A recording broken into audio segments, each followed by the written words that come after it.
yung dulo ng palabok niyan, kahit anong kwento niyan, kahit anong issue niyan, kahit anong diversional tactics niyan, palabok yan, ang dulo ng iskinita na yan, Duterte. So the target is to bring him home before the elections. The target is to bring him home today, pero as we all know, it takes a lot of paperwork. Kailangan ko po talaga makausap si Mayor. Medyo suppress kasi yung suppress yung feelings, emotion ni Senator Robin. Kasi kung di ako nagkakamali, hindi pa niya nakakausap si Tatay Digong simula nung pumunta siya dyan Kasi everyday ata yung request. O hindi pa ata na-approvehan nung last time. Hindi ko sure. Pero alam ko, hindi pa nakakausap ni Senator Robin Kaya siguro lagi siya nakaabang dyan. Hinihintay niya yung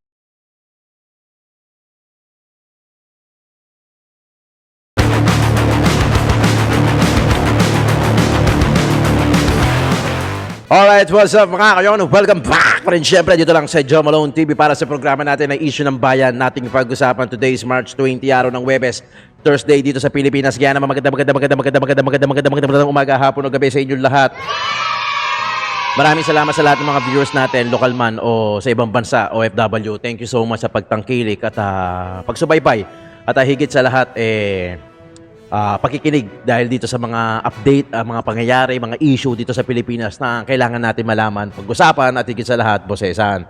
Okay, maraming salamat doon sa mga nagsasend sa atin ng GCash. Maraming salamat po. At pati na rin yung mga subscribers natin, yung mga viewers natin. Kung hindi ka pa nakapag-subscribe, paki-double check po. At paki-click na rin yung bell icon sa tabi ng subscribe icon. Tapos paki-click yung all. Nang sa ganun, lagi kayong updated sa videos na ina-upload natin. Araw-araw. Okay, share lang natin to kaninang umaga. Okay, sa lahat ng mga members natin dito sa YouTube membership, maraming salamat po. Kaninang umaga may nag-chat sa akin, may nag-message sa akin dahil nakalagay dito yung GCash number natin. Ang sabi niya sa akin, ganito, hindi ko alam kung ano yung pangalan, random. Kuya, sabi niya, Kuya, bakit may pa-GCash ka pa? Diba?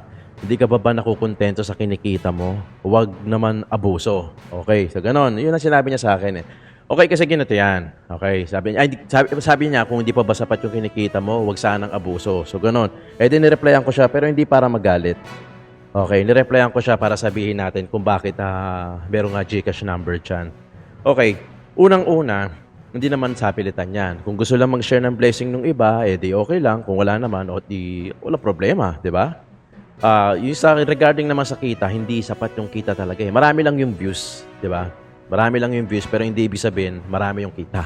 Dahil hindi naman lahat sa inyo, aminin man natin, karamihan sa inyo, nag-i-skip ng ads, di ba? Ano lagi kong sinasabi? Paki-like and share yung video, wag mag-skip ng ads sana kung hanggat maaari, di ba? Hindi naman lahat sa inyo, I'm sure, nakakasunod, di ba? Yung iba naman talaga, nag-i-skip ng ads. So, iba yon So, kahit marami kang views, kung lahat naman yon nag-skip ng ads, wala rin, di ba? Hindi sapat yung kita dahil talagang wala Hindi talaga dahil unang-una, meron po akong anak na may autism o yung ASD, yung autism syndrome disorder. Meron po akong anak na yon. So, ang gastos ko every week napakalaki. Dahil unang-una, meron siyang SPED school, tapos meron siyang SPED na therapy, tapos meron siyang occupational therapy, at meron din siyang speech therapy. So, malaki po ang gastos sa mga therapy na yan.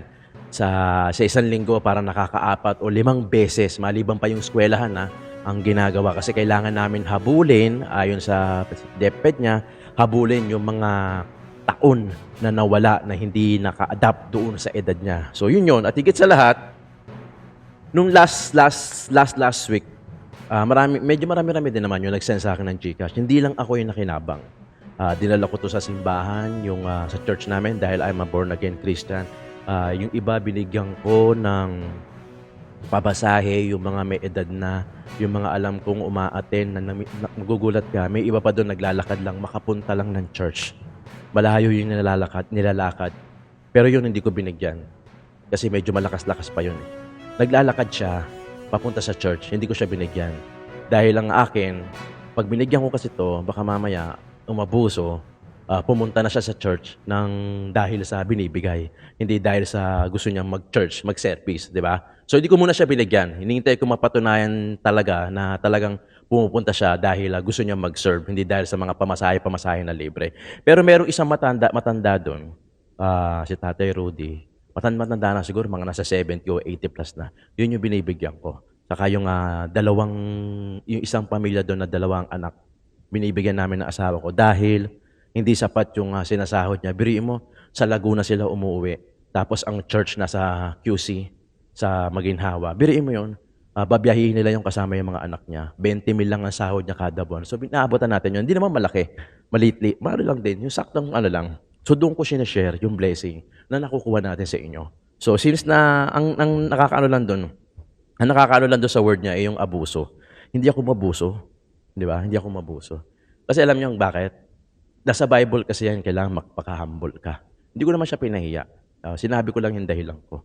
Hindi ko pinaramdam sa kanya na mag-guilty siya. No, hindi. Kasi kailangan humble lang tayo. Kaya, siguro tanggalin ko na lang din, di ba? Ako na lang magbibigay sa kanila, di ba? Hindi sumasapat yung kita kasi hindi naman consistent yung kita sa YouTube eh. Di ba? Hindi naman, kita nyo yung huling upload ko, mag-backread kayo, halos ilan lang yung views, di ba? Siguro tanggalin ko na lang din, di ba? Tanggalin ko na lang siguro. Di bale na, okay lang, okay. Mapapagtrabahuhan ko naman yan eh, kaysa naman masabihan. Hindi ako nag-aabuso, hindi. Kasi lagi kong iniisip, kailangan magpakumbaba. Kasi kung mabuso ko, hindi naman ako ibe-bless eh. Di ba? Hindi naman tayo ibe-bless. Lagi niyong tatandaan yan mga kayo na. Huwag kayong maging abuso, magpakumbaba kayo. Kasi yung nagpakumbaba, yung mga nagpapakumbaba, yan yung tinataas. Di ba? Yan yung tinataas. Nasa Bible naman po yan. Ayoko nang pag-usapan. Baka lumalayo tayo eh, di ba? Pero nagpasalamat din ako. Nagmingi rin ako ng pasensya doon. Kahit na yung mga wordings niya nakakasakit. Ganun talaga, di ba? Kaya minsan mahirap talaga mag-judge eh, di ba? Na hindi mo, there are two side of story kasi, di ba? Kaya minsan ang hirap din. Okay? Ito na, pag-usapan na natin. Balik na tayo back to regular programming. Ang hirap, no? Kasi yung sinabi niyang ganon, you don't know how it affects my day, di ba? My daily routine. Dahil doon sa text niya, umagang-umaga yun, mga alas 7 ata. Diba? Sana kung nakakapanood ka, don't worry, hindi naman ako galit. Hindi, nagpapakumbaba nga ako eh. Pinaliwanag ko lang, pero siguro tanggalin ko na lang din para diba? Para hindi din makapagsalita yung mga tao ng ganun. Kaso ang hirap lang kasi, hindi naman niya ako kilala, hindi ko rin siya kilala, diba? Tapos magsasalita ka ng ganun na abuso, diba? Hindi po ako maabuso. Alright, Sal Panelo. Ito yung pinag-uusapan nila. Bakit yung dalawang tao hindi inaresto ng ICC? Bakit si Tatay Digong, inaresto? Alright, pakinggan natin si Atty. Sal Panelo. Attorney Sal, sa usapin kasi sa mga international news agency, when they discuss yung arrest ni former President Rodrigo Duterte, ang headline nila, Attorney Sal, is like this. Like for example, yung Indian newspaper, sabi nila that Philippines Duterte arrested, pero si Putin and Netanyahu roam free. Their question now is, has ICC now become a political tool? What's your take on that, Attorney Sal? Hindi. Alam po ninyo, merong warrant of arrest sa kanila. Hindi nga miyembro ang Russia. Pati yung Israel Ang problema, yung kanilang mga bansa ay ipinagtatanggol sila. Hindi nila isinuko Yes. yung dalawa. Yun. Kaya naaresto si Presidente Duterte Dahil kasi sinuko. isinuko ng ating bansa, ng gobyernong ito Iyan ang kaibahan. Nakakuha mo, Atty. Sal. Madalit sabi, bumigay tayo sa pressure. Pero sa akin, hindi lang yan. Ang katotohanan yan, hindi tayo bumigay. Yung mga sumuko sa kanya, ay bumigay sa kanilang interest. Ever since naman, di ba, sinasabi natin dito sa programa natin, na talagang ang layunin yan mula sa ang planado talaga tanggalin yung dalawang yan. Si Inday Sara, si Digong Duterte, sapagkat sila ang stumbling block, sila ang sakabal sa kanilang pananatili sa kapangyarihan. Kaya kailangan sirain, gibain, kung pwede patayin mo yan. Ayan ano pang ginagawa nila kay Presidente Duterte. Yes. May sakit siya. Hindi mo dinala sa ospital. Sa halip na dinala mo, ikinulong mo. Killing with softly pa. Mo pa. Itinakas mo pa. O hindi po ba? Kaya, yun ang kaibahan. Ana, doon sa ginawa ng dalawang bansa. Yung Russia at Israel, pinangalagaan nila, inalagaan nila yung kanilang mga heads of state. Itong gobyernong ito, Sus Mariosep, Sa halip na alagaan, bigay ng proteksyon, isinuko, ipinagkanulo ng gobyernong ito. Mali, illegal. Kaya dapat managot kayo. Kaya tayo tumakbo sa Korte Suprema. Sabi niya, Atty. Sal, mali, illegal. How about sa usapin ng immoral ang ginawa ng gobyerno? Number one, simple lang naman ang hiningi ng dating Pangulo na kung may isasampang kaso sa kanya, gusto niyang humarap sa Philippine Court at Yes. Pilipino ang duminig sa kaso niya at hindi ito pinagbigyan ng gobyerno. Bakit, Atty. Sal? Bakit kailangan ibigay nila sa ICC, Atty. Sal? Hindi mo pa sinasagot yung tanong ko kung naging political tool ang ICC sa Pwede. pag-aresto kay Diba? former president. Hindi, matagal ko na sinasabi yan. Ginagamit lang nila yung ICC issue. At the back of their minds, we're using ICC to justify ang ating pagsira dyan sa digong na yan. Yan naman ang katotohanan, di ba? Tayo lang sa programa ito, paulit-ulit nating Yes. sinasabi yan. At nangyayari lahat yung mga sinasabi natin. At Guys, lagi niyong tatandaan what gets repeated gets remembered. Huwag niyong ikokondena. Paulit-ulit naman to, paulit-ulit. Paulit-ulit naman ang sinasabi nito. Paulit-ulit naman yung binabalita nito. Paulit-ulit naman yung sinasabi niyo.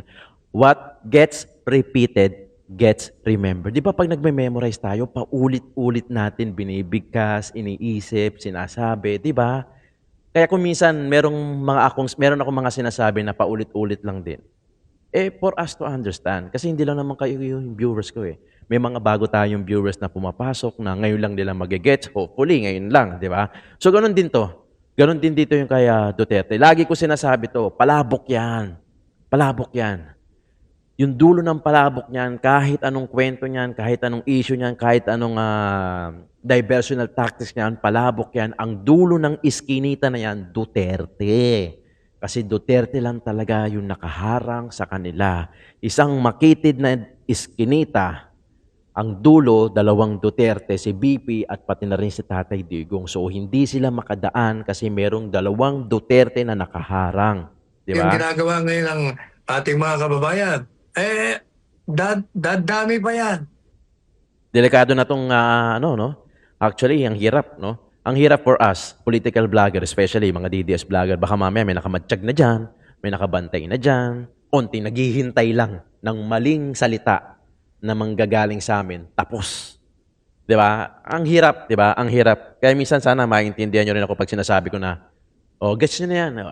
I'm sure naman, gets hindi naman kayo 'di ba? Gets niyo yan, 'di ba? Gets niyo na yan. Pagka sinabi kong ganun, alam niyo na 'yon, 'di ba? Lalo-lalo na yung mga matagal na nanonood sa akin, yung mga madalas na nanonood, at yung higit sa lahat, yung mga exposed sa political views, 'di ba? Dahil alam na natin 'to, 'di ba? Gaya ng ginagawa ni ngayon nga pala yung start ng yung investigation ni Amy Marcos doon sa paghuli kay Tatay Digong. 'Di ba ano sinasabi ni Senator Bongo? It's too late the hero. Kumbaga, wala na naipadala na, nandoon na, nasa Netherlands, 'di ba? Yung sabi naman ni Senator Bato de la Rosa, malalim na yung sugat at hindi alam kung gagaling pa ba o hihilom pa.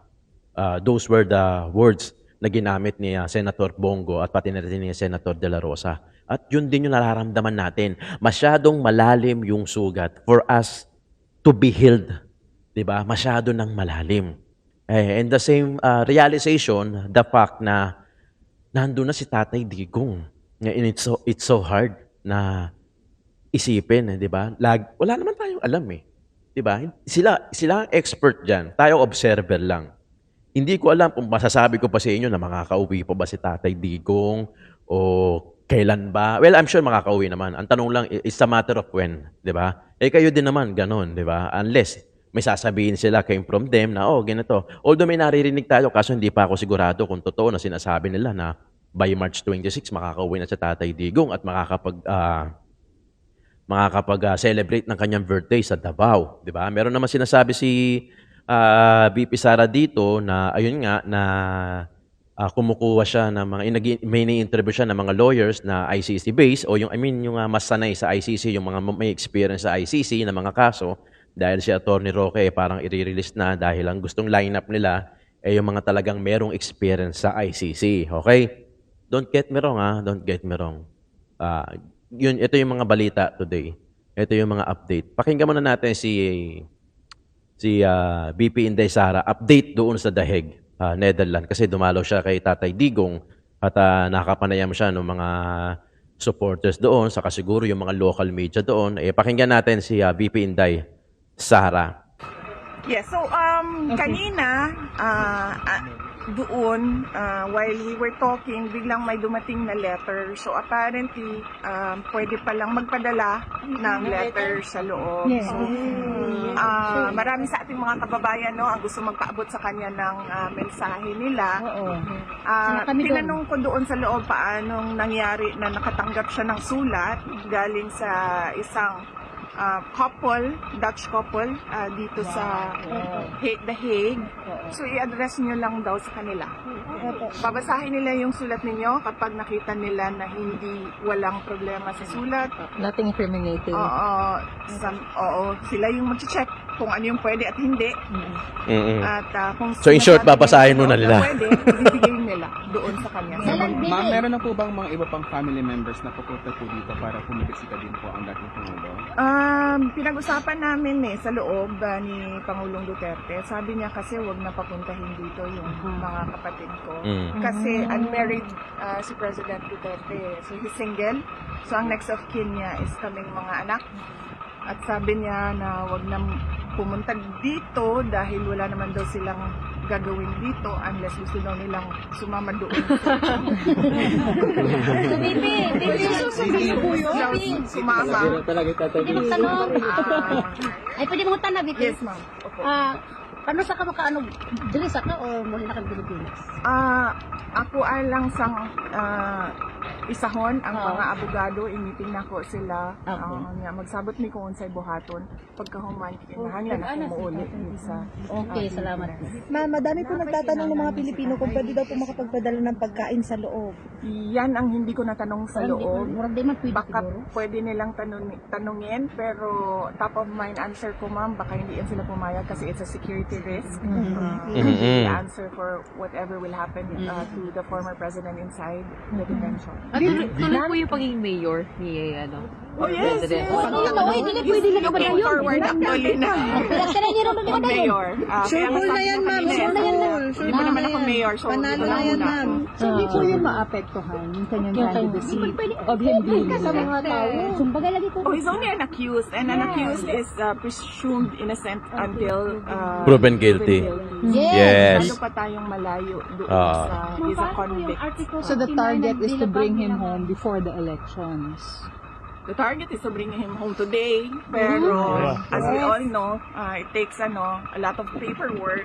Pero kadalang VP, ma-after ba siya September sayang last. Hindi na, wala. Nang Dili ampo pa gid me. pumunta Wala talaga siya na- gid among ampo. Pakitranslate na lang yan mga kayo na. Medyo hindi ko gets eh. At taga-swedad ka, so babalhinon sa nato. Pwede pa na pwede. Demand ka. Pwede. Yes, ma'am.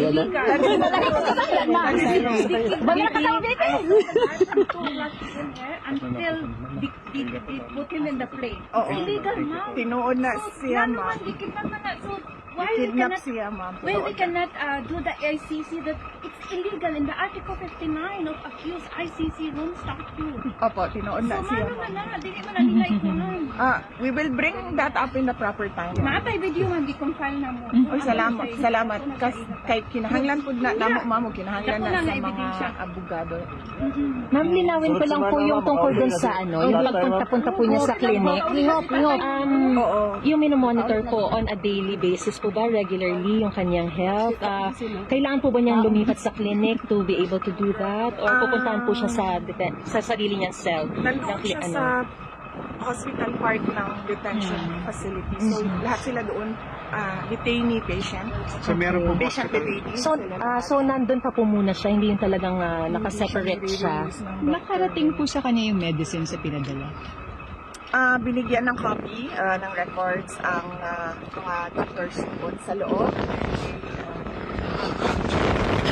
Ang lakas ng hangin A note of the list of medicines and Alam Buti naman. ng mga doctors yun sa loob. So, nandun lang po muna siya. Kamusta naman po siya? Hindi ko pa alam eh. Kailangan ko siya puntahan ngayon sa hospital. So, pagkatapos natin dito ngayon, pupuntahan ko siya. Vicky, sorry, one last. Gusto ko lang po malinawan. Yung very friendly siya sa loob, yung mga guards, wardens, or yung mga kapwa detainee po ba yung nacha-charm niya? Hindi ata sila nakikita ng mga kapwa detainee niya. Okay. Kasi may kanya-kanya silang kwarto. So, isang detainee lang per room. Yun ang pagkakaalam ko ha. Pero yung Hindi ko lang hospital, alam if they see each other somewhere sa hallway or sa ewan ko saan sila kumakain, yun ang hindi ko alam. so the place where he is specifically is still like a cell pero nasa hospital part? Or is it a clinic?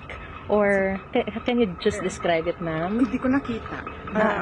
Pero yung sinabi po niya sa inyo na parang clinic part po ba yun? Hospital part? Or yung pinakikita po sa ICC website na cell ng bawat detainee?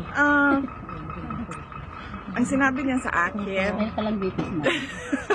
ang sinabi niya sa akin, para akong nasa hotel except that. Yes! Except Ah. that. Well, in fairness naman, kasi syempre, in fairness naman, I'm sure, one thing is for sure. Mas malamang naman, mas maganda naman yung kulungan nito kumpara dito sa kulungan sa ibang sa bansa natin, di ba? Di ba? Ito si Robin Padilla next natin. Yung balikan natin yung kanina yung kay Amy, nakalimutan ko. Masyado na malalim yung sugat. Sabi nga ni Senator Bato de la Rosa. And according naman kay Senator Bongo, wala naman na sila magagawa. Di ba? Nandoon na si Tatay Digong, binigay na doon sa pinagkanulo na, sabi nila. Di ba? Ano pa ang pag-uusapan nila dyan sa Senate? Well, siguro ang pag-uusapan nila dyan, yung mga pwedeng future na kung paano umaresto. Di ba? Yan siguro ang pag-uusapan. Masyado na malalim yung sugat. Not unless sila mismo magpapauwi kay Tatay Digong. Diyan, baka matuwa ang mga DDS supporter. Just in case. Di ba? Yun, baka pwede pa. Pero hanggat hindi nangyayari yun, nako. Hindi natin malalaman yung dahilan. Di ba? Siyempre, bumaba yung rating nila. Tumaas itong rating ng mga to. Mas lalo lang nilang napatunayan na karapat dapat talagang iboto to. Siguro yung mga may nag-aalangan pang iboto to lahat, baka ngayon, sure na sila na ito na talaga ang papapasukin nila. Di ba? Yun ang first step. Ito yung first step. Yung 9 makapasok o 10 makapasok. O, maliban pa yung step na ginagawa nila BP Inday Sara. Di ba? Ang sabi niya, target, mahiuwi daw si Tatay Digong. Ngayon, I think that was yesterday o kung hindi yung isang araw. Di ba? So, iba yung step na ginagawa nila. Pero ang sa atin dito, ang first step natin, eto nga PDP laban. Etong to, makapasok to sa election sa May 12, ang upo niyan July 1. So eto dapat makapasok. Then sila na ang bahala umatake sa loob. Di ba? Parang ano yan eh. Lulusob ka, di ba, sa gera. Tapos yung siyang papapasukin mo. Papasok yan sa gate. Pag nakapasok yan sa gate, pag nanalo sa election, sila na ang bahalang umatake sa loob. Yan, poprotektahan nila ngayon si BP Inday Sara para hindi ma-convict at hindi siya ma-impeach, kumbaga. Panoorin naman natin yung update ni Tol Robin Padilla, Senator Robin Padilla dito sa Dahig. Si Robin, kung di ako parang parang runner. Diba? Siyempre, importante, may runner ka rin dyan. Diba? Siya yung nagsugod, siya yung naging guardian ni ES, ni Medeldia dahil na ospital, o siya yung nag-update. Grabe, no? Grabe, siguro sinabihan din si Robin, Robin, no, ikaw muna dyan sa paligid ng Dahig na ICC. Kung naman yung mga mangyari, ikaw yung parang kumbaga kanya-kanya silang task, tulungan, di ba? And at the same time, nag-update din si Senator Robin Padilla sa atin dahil syempre naghihintay din tayo, wala naman di ba? Ang hirap namang manood doon sa mga mainstream media, di ba? Kaya usually dito tayo sa mga nanonood, yung mga talagang tunay na kaalyado ni Tatay Digong. Dito na po tayo sa piitan kung saan nakapiit ang ating Tatay Digong. mahal na dating Pangulo, Rodrigo Roa Duterte.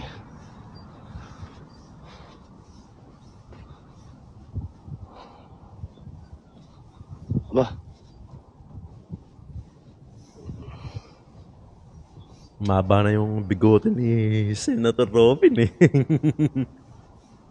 Ito si Senator Robin, real time naman ang update nito, live eh. Laging naka-live. Diba? Nandiyan lang siya sa paligid. Yun. Reporter to yun.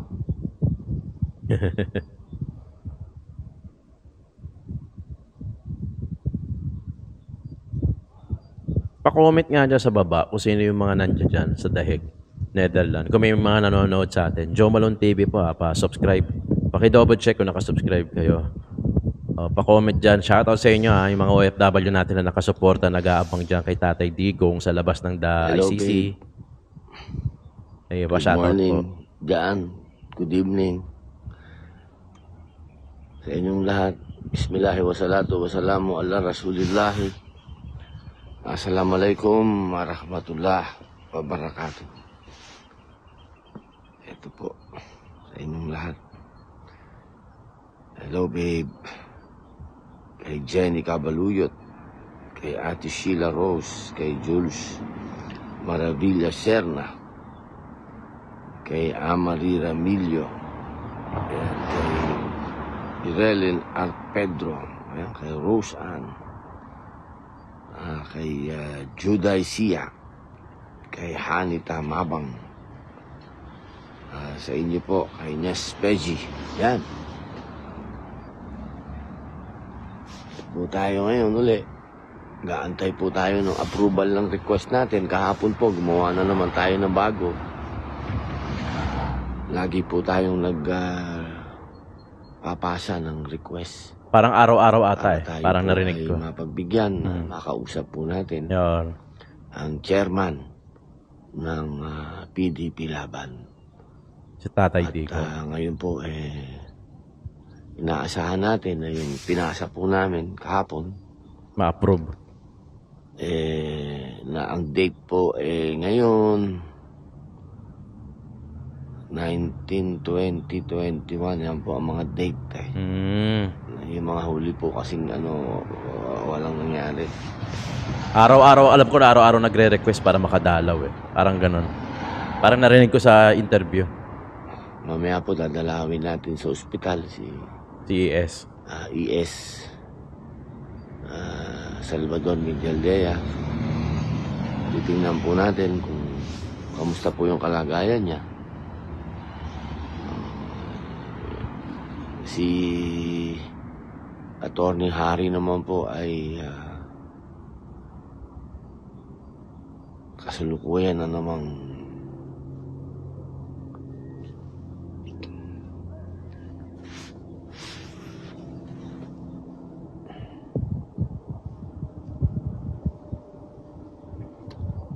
ito po.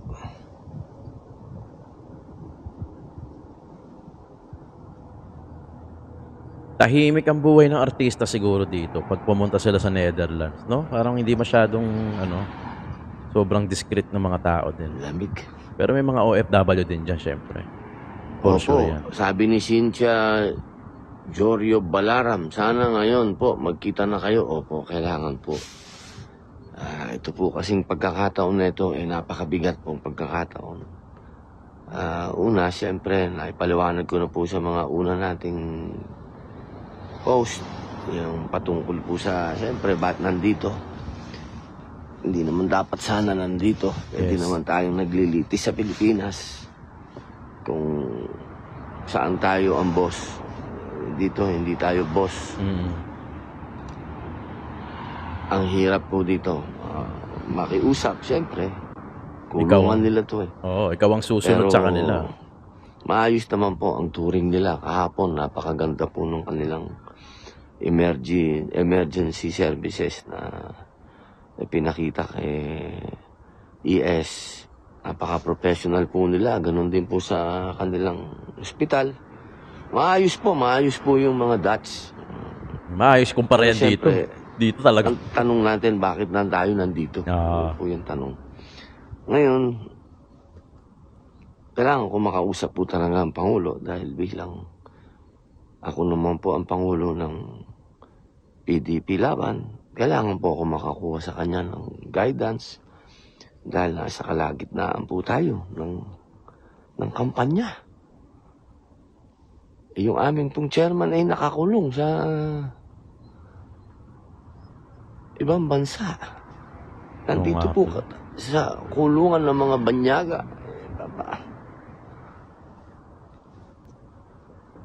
Kailangan ko po talaga makausap si Mayor. Medyo suppress kasi yung suppress yung feelings, emotion ni Senator Robin. Kasi kung di ako nagkakamali, hindi pa niya nakakausap si Tatay Digong simula nung pumunta siya dyan eh. Kasi everyday ata yung request. O hindi pa ata na-approvehan nung last time. Hindi ko sure.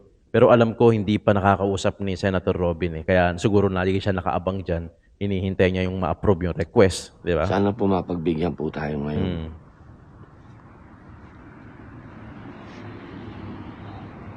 Kaya suppress yung emotion ni Robin eh. Ni Senator Robin. Lamig. Number 1 yan si Robin sa padating sa mutual understanding. Kasi nakulong din to si Robin eh. Ang difference lang, si di hamak na mas maganda naman siguro ang kulungan nito sa dahig kaysa naman sa di ba? At saka kung sa pagdating sa sa health, sa pag-aalaga kay Tatay Digong pagdating sa health, sigurado naman ako hindi pa babayaan yan. Dapat hindi nila pabayaan dahil pag may nangyari kay Tatay Digong na nandiyan dyan siya, nako, talagang butas-butas sila niyan, di ba? Kaya talagang naniniwala ako na maganda naman siguro ang touring nila dyan dahil unang-una, mayaman na bansa din naman yan at saka syempre, iba naman yan kumpara naman dito sa atin, di ba? Medyo nagiging emotional lagi ito si Senator Robin kasi alam niya yung pakiramdam kasi minsan na rin siya nanggaling sa ganyan di ba? Sa piitan. Kaya siguro ganyan. Ano yun? Pusa ba yun? Pusa parang tigre. Grabe yung mga pusa sa kanila. Laki Stray cat. Laki no? Kaya nandiyan dyan siguro si Robin. Lagi nakaabang dyan. Siguro naghihintay siya ng yung approval na makapasok siya, makausap niya si Tatay Digong. Siyempre. Kaya lagi nasa paligid. Every time na magla-live si Senator Robin, nandiyan siya sa paligid na ICC, sa kulungan Sa pitan di ba? Kita mo, pero galing lang Yung sobrang discreet ng mga tao, hindi siya masyadong pinagkakaguluhan kasi nga siyempre, ilan lang yung mga OFW nandiyan dyan. Marami din naman. Siguro malayo lang siya. Sobrang private lang siguro ng mga tao dito. O siguro mga nasa trabaho. Narita. Eh, Tago-tago ka dyan. Bombero din ba yan? Yan, sa kabila? Opo. Yan na dyan? Bombero din yan? Opo. May bombero doon, may bombero doon. Okay. Bakit kaya, Diyan siguro kahit mainit, may araw, malamig pa rin siguro, no? Hindi. Magandang, magandang umaga. Akala namin, mga reporter kayo.